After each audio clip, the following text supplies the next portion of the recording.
এখন একটু বেরালাম সোনার দোকানে যাব বলে। আর এখানে দেখো আকাশটা কি সুন্দর, মেঘলা মেঘলা ওয়েদার, তার মধ্যে হালকা পাতলা রোদ উঠেছে, হাওয়াও দিচ্ছে, খুব ভালো লাগছে। তো সোনার দোকানে এসছি কেন, কি কারণ, সেটা তোমরা আস্তে আস্তে পরে জানতে পারবে।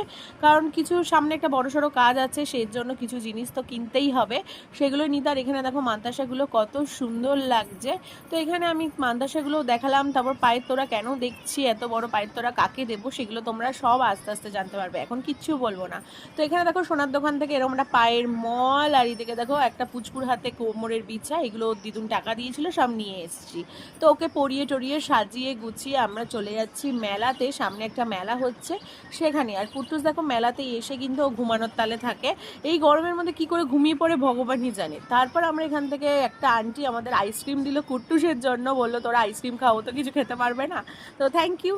আর তারপর আমরা এখান থেকে কিছু চিকেনের আইটেম কিনে নিয়ে তারপর এখানে বাড়ি চলে যাব। তো চলো আজকের ব্লগ